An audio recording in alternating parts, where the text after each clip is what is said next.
नमस्कार. आपल्या सगळ्यांचे महाराष्ट्र सोशल न्यूज चॅनलमध्ये हार्दिक स्वागत. चला वळूया तर एका नवीन बातमीकडे. आजची बातमी. एकीकडे युद्धाच्या परिस्थितीमुळे शिवभोजन चालकांना व्यावसायिक सिलेंडर भेटत नसल्याने चुलीवर स्वयंपाकाची वेळ आली असताना दुसरीकडे तब्बल 9 महिन्यांची थकबाकी शासनाकडे असल्याने शिवभोजन बंद करण्याची वेळ आली आहे. गेल्या 9 महिन्यांपासून धुळे शहरातील शिवभोजन केंद्र चालकांचे शासनाकडे लाखो रुपये थकबाकी आहेत. त्यामुळे दुहेरी संकटात शिवभोजन चालक सापडले आहेत. शासनाने शिवभोजन चालकांना बाकी असलेले अनुदान ताबडतोब द्यावं अशी मागणी शिवभोजन चालकांनी केली आहे.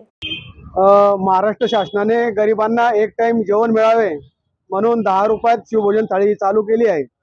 परंतु आता शिवभोजन चालकांवरच उपासमारीची वेळ आली आहे. कारण शासनाने गेल्या 9 महिन्यापासून आमचे अनुदान दिलेले नाही आहे. तसेच युद्धजन्य परिस्थितीमुळे सिलेंडर उपलब्ध होत नसल्यामुळे आमचा सर्व स्वयंपाक जो आहे शिवभोजनाचा हा चुलीवर करण्यात येत आहे. तरी शासनास आमची विनंती आहे की आम्हाला सिलेंडर उपलब्ध करून द्यावे आणि आमचे अनुदान लवकरात लवकर द्यावे, जेणेकरून आम्ही गरिबांना जेवण उपलब्ध करून देऊ. बातमी आवडल्यास चॅनलला लाईक व सबस्क्राईब करा व दररोज अशा नवनवीन बातम्या पाहण्यासाठी चॅनलला फॉलो करा. धन्यवाद.